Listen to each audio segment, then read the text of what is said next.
Hello, BookTube. I have a bit of mail for you here, a tiny bit, a package and some periodicals. And for once, I'm not going to apologize for the fact that the noise might be coming through that open window. The bean is at her window. And you might be hearing construction noise come through that window. And for once, the construction noise brings me joy instead of white-knuckled rage. Because it's the final end of construction noise in this area. And that's a cause for celebration no matter what. For the longest time, there was an open field extending a quarter of a mile in both directions, directly across the street from me. It was a patch of ground that was owned by the city, and it appeared to me to have almost no commercial prospects. It slopes down. It's an artificial hill.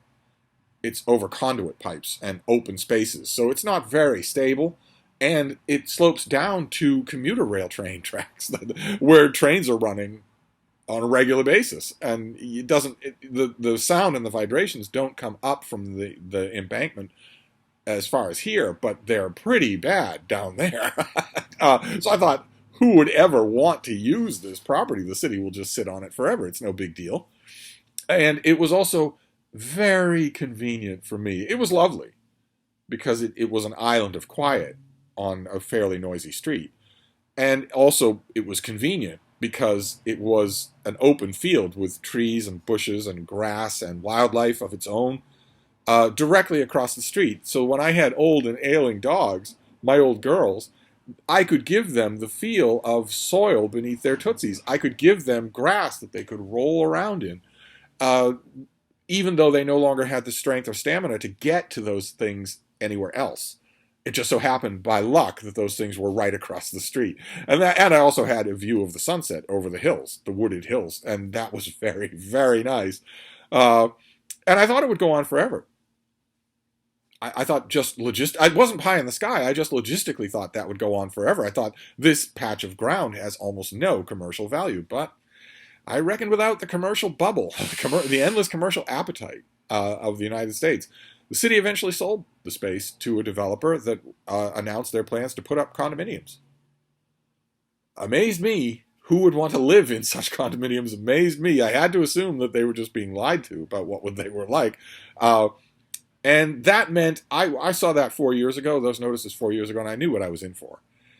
Years of construction.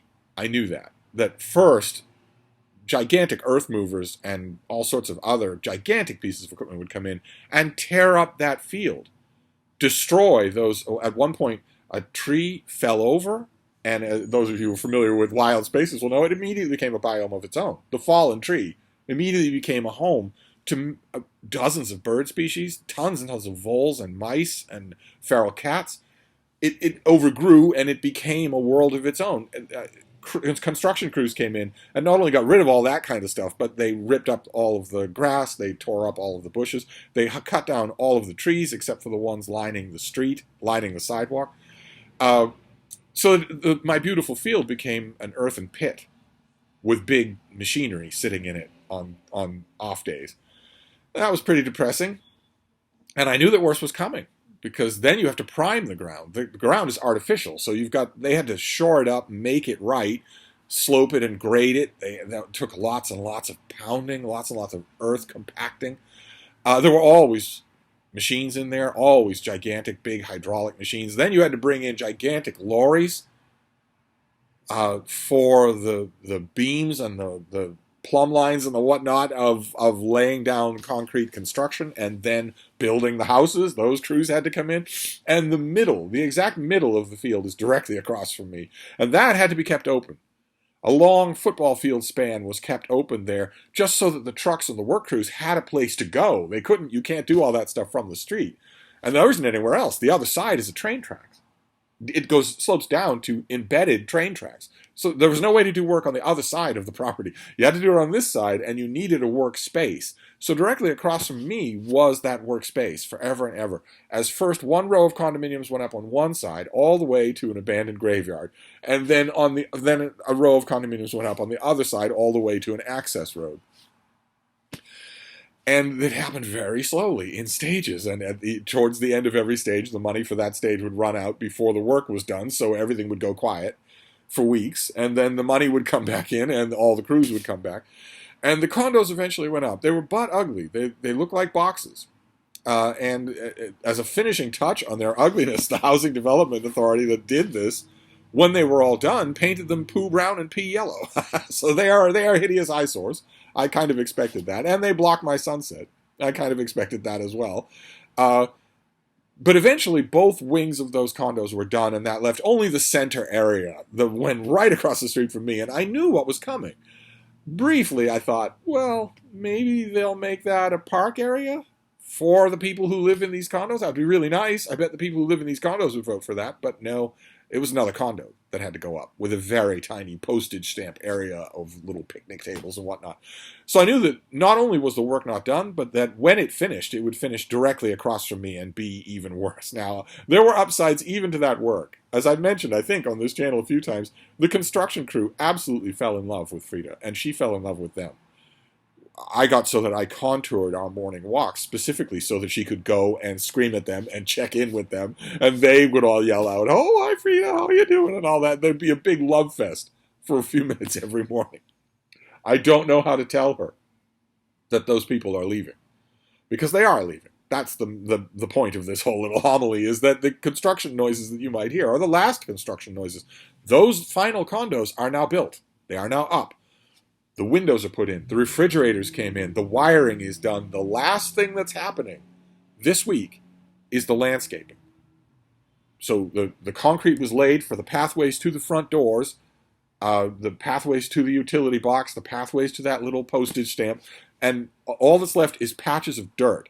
And what has to happen with that patches of dirt is landscape crews, not construction, but landscape, to come in, lay down grass beds, flower beds, potted shrubs and whatnot, to make that look like the landscaping that was done on either end of this whole row. And once that's done, the tenants start coming in. Who knows what they'll be like? That's another upside. I try always to look on the positive side of things, and that's another upside, is that we'll have more neighbors. Neighbors are always fun, unless they're jerks. And neighbors, some of those neighbors will have dogs. That will be interesting for Frida. But the main upside that I'm concentrating on is that once that's done, the construction crew is gone. And I mean gone. There's nowhere else in this neighborhood where they can work. Even if they wanted to. There's nowhere else. They are done with their job. My whole field is now condos with back driveways and porches that look out on the sunset that used to be mine. That is now done. Those buildings are now up. I'll be interested in seeing how fast they turn over. The two wings that were done first already have had tenants, and most of those condos have already cycled through at least one tenant. The first tenants didn't want to stay. As why would you? If you were butt to a busy train track, why would you want to do that? And you can't get any relief from the train track by coming to the street side, as you know perfectly well from listening to these videos. So I'll be interested in seeing the turnaround, who stays and who doesn't. But that's why I'm celebrating whatever construction noise you hear, because it's the end. It's the end of construction noise, and that is wonderful. But anyway, we have mail to go through. We can start with the TLS, the Times Literary Supplement, which does exactly what I predicted just a little while ago when we were talking about the latest winner of the Nobel Prize in Literature. Giles Fawden, who is a very good critic, here does a 2,000-word piece on the winner of the Nobel Prize, who I guarantee you he had never heard of before the prize was announced. And yet, does his piece say that? No, instead it breathes a long complacency. Oh, yes. Abdul Razak Gurna, I know him well. He was my primer as I was growing up. I've comforted myself with his novels by my bedside late at night. I've been waiting for decades for him to win the Nobel Prize. What? You've never heard of him? The piece just breathes that kind of complacency, which is very annoying on one level. Giles is wonderful to read. Absolutely wonderful to read. I don't think I'll read anything better on this author of the inevitable pieces that are coming out. But even so, I don't believe it. If he stood here in this room and swore to me on a stack of Bibles that he had read this author before he heard the Nobel announcement, I would probably take a slug of cheap red wine and believe him. But I don't believe it just on the strength of his article, not at all. But the first article is about this Letters of Shirley Jackson, the big volume from Random House. That it's always fun to read a long piece about Shirley Jackson. That's going to be lots and lots of fun. And this is by Lucy Scholes, who's usually very good. And then we have the letters page. There were a couple of things in the letters page that were of note this time around. I'm only tedious about this because I'm kind of assuming that most of you might be interested in bookish stuff. I'm assuming all of you are interested in bookish stuff, but I'm assuming that most of the ones who out there who are interested in bookish stuff don't subscribe to the TLS. So I thought I'd go. There are a couple of letters that I thought were interesting. One, I'll read it to you. I will tell you ahead of time that it was written by an American academic. But you're not going to need me to say that when you hear the letter. It's about a cover image that we saw on this channel of soldiers fighting in the World War. The cover of issue 24, headlined The Good War, depicts British, French, and American soldiers shoulder to shoulder winning the good war, alluding to John Darwin's review of Richard Overy's book Blood and Ruins, which one of you very kindly sent me. It misses the mark in so many ways. Let me count them.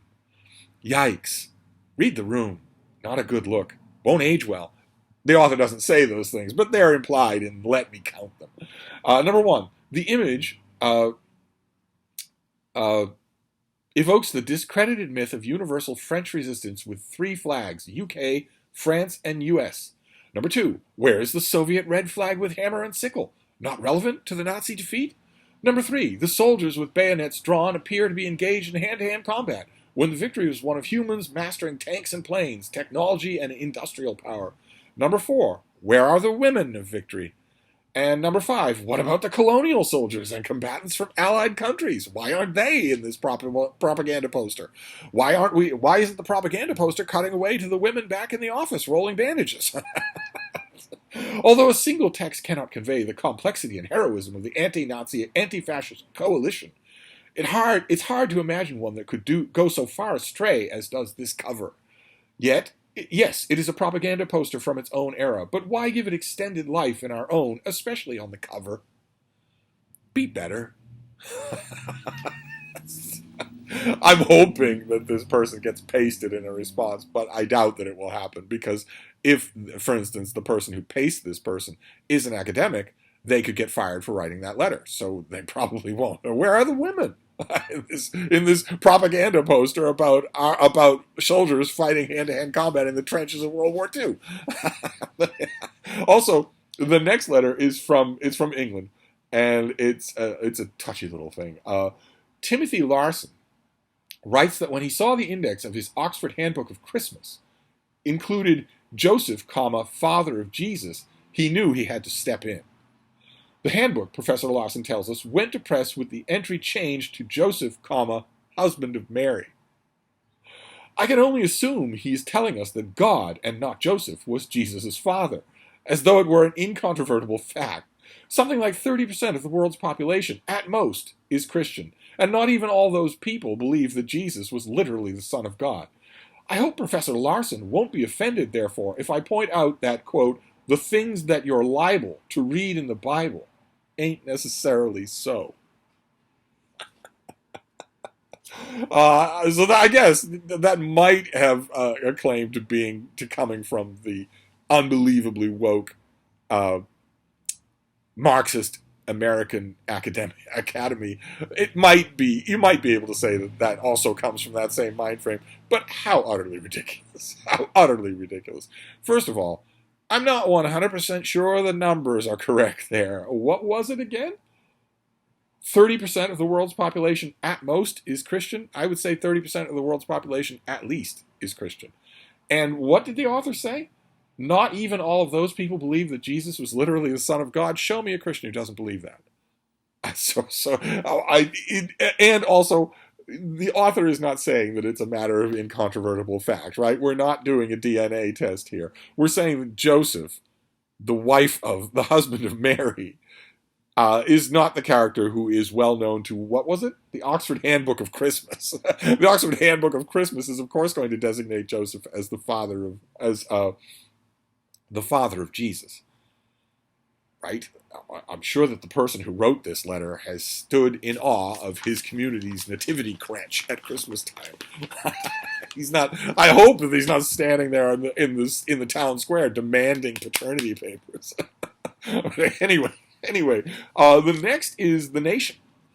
the magazine that I bought at Barnes & Noble on the newsstand just recently because I thought, gee, it's great to read The Nation's book. The Nation is a political magazine, but they have really good book coverage. I thought, it's great to read The Nation's book coverage. I really ought to subscribe to this. And then the next day I got my subscription copy in the mail because I subscribed a long time ago when I had that same thought. It's a terrible thing to start losing your memory at age 28. But the Nation came in the mail, and it's the fall books issue. It's oversized, which is really great. So I glanced at the political stuff at the front, but I'm going to spend. I haven't hunkered down with this, but I'm gonna spend most of my time with the fall books. Let's see if we can find out what's reviewed. Sally Rooney gets a long review. Oh my. Oh my. History of that. There's a new history of work that gets a long review. Oh, great. Oh, fantastic. The new book, The Outlier, a new book about Jimmy Carter, gets a long review. Very long review. Oh no. Oh no, it's by Rick Perlstein. Oh, Rick Perlstein and I do not get along. Oh. Oh.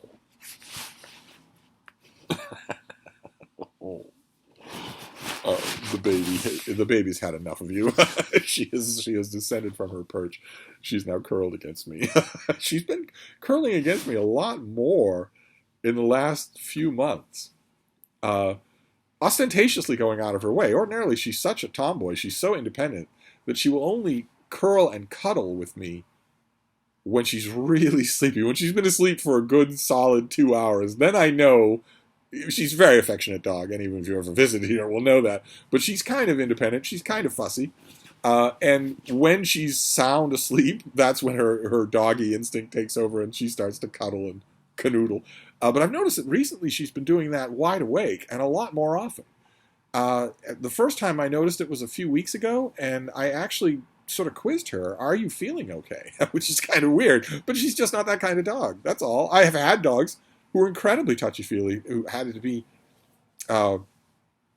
affectionate towards me all the time. I had one beagle once upon a time, eons ago. If I still had that particular beagle, I could not make booktube videos. He was, I couldn't tell him no, but he was very in need of ostentatious affection at all times. It was just wonderful. But Frida hasn't been like that until just recently. She is feeling just fine. And I had a very melancholy alternative explanation that cropped up in my mind just recently, just this last week, which is she's not a puppy anymore. She's getting older. She's almost 5. That's no small thing in life. I mean, she's in prime physical condition. She's in the prime of her life, as is evidenced by the fact, I think I told you this story, that we were walking in the woods. No, maybe I didn't tell you this story. I told somebody this. We were walking in the woods over a week ago, along a narrow path, a footpath that had been made by humans. And I was noticing just the trees and the sky around me. It was a hot, humid day. And suddenly there was a blur of activity at my feet. And for a split second, I thought, did something lunge out at Frida that I just didn't spot? I mean, I was paying attention to the sky and the trees, but my instincts for any possible threat to her are always on. And I didn't have, and my instincts were not triggered by anything like that. And the woods where we were going doesn't really have anything like snakes, certainly not a snake that would attack something instead of running away. And then I sorted things out and saw what had happened. A chipmunk, a tiny little chipmunk, had been in the grass on the verge right next to the path and had decided, I guess it became aware only too late that a dog and a human were approaching, and it decided to bolt across the path in front of us instead of bolting into the grass. Maybe it was fleeing from something.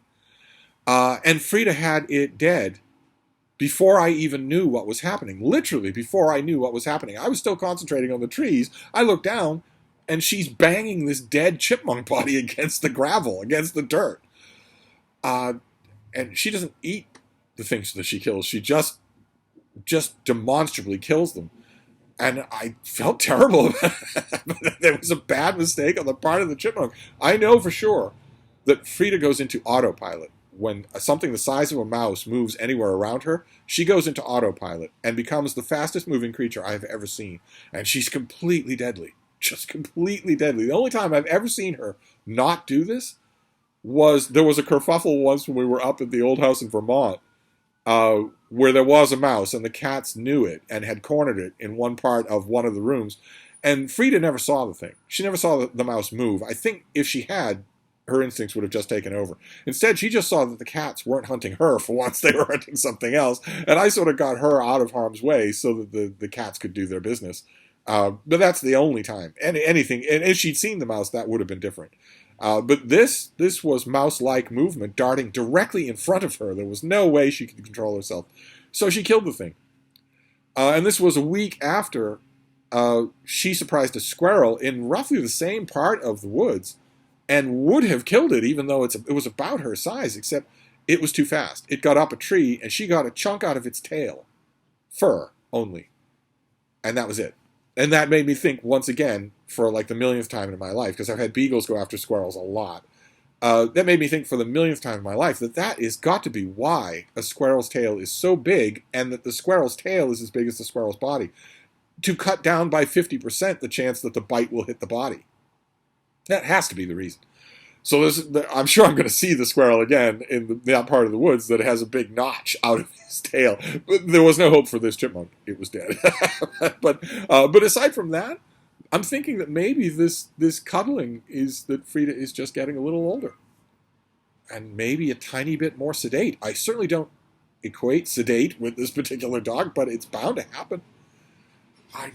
I don't know what to say. I will be here. I am welcoming her affection, and no matter what form it takes, even if she's distant and sniffs at me, every once in a while I will just grab her and canoodle with her while she's going, gross cooties. Every once in a while I'll just do that anyway, because I love her. But anyway, we've got a package to do, and then we'll be done with this digression fest, this huge digression fest. What have we got here? Oh, fantastic. Okay, oh my. Oh, this makes me feel guilty. Oh, goodness gracious. All right, this comes out in mid-November. One of you has to sing out in the comments field. You'll know who you are. This is by Edith Schloss, and this is The Loft Generation, From de Koonings to Twombly, Portraits and Sketches, 1942 to 2011. This is the finished copy of a book that is about modern art. So when we got the advanced copy, I said, there's no way I'm going to make any use out of this at all. One of you must know this subject better than I do, be more interested in this subject than I am. Let me send it to you. And it has been in my to-mail pile forever. And the reason why, I think, is because I didn't make out a mailing label right away. And I don't know why I don't do that. Because if I don't make out a label right away, I forget who the book is going to, and then I can't find them in my email. So one of you seeing this, if you're watching this video and you watched that first one, you laid claim to it, lay claim to it again. Either put a comment down below or email me, and I'll just send you the finished copy instead of the advanced copy. But just in case you missed it, let's read a little about this. This is a fascinating memoir from renowned artist and critic Edith Schloss, and it captures the creative frisson of the art scene in post-war New York. She was a member of the New York School and the Abstract Expressionist movement, which shifted the center of the art world from Paris to Manhattan. And here she imparts a richly detailed and insightful account of that time. Great. I know nothing about that time. I should probably read the book to fix that, but now I don't need to worry about reading the book to fix that, because I have the advanced copy I can keep for myself.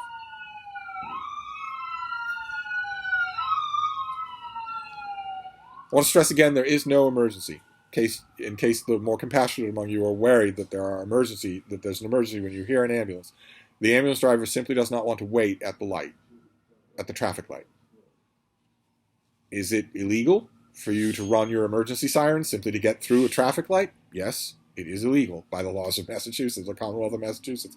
Is it an intensely firing offense for your company to do that? Yes. Yes. If that were known, if it were known that you did that, you would be fired. Just without any due process, you'd just be gone. Pack up your stuff. We'll mail you a check. Nevertheless, now I can keep the advanced copy of this thing and read it and learn about the subject. But one of you will want this. a lot more than I do. So let me know. I feel terrible, but this time I will fill out a mailing form and I'll put it in the mail, so I won't have to think about it anymore. So there you go. That was a tiny bit of mail with a huge number of digressions. Sorry about that. It's just the way things go. I felt like I've been slacking on digressions because I have had a needy house guest here at Hyde Cottage. A needy, very young writer, tons and tons of anxiety over the huge amount of work that still needs to be done, lots of hand-holding, occasional holding of other things. And we reached a point very early, days ago, where I reached the point where I would ordinarily have said or insinuated, well, how about I do some of that work for you? Maybe I can help in some way. But I didn't this time around because of the Donoghue Way, a self-help book coming out in 2020.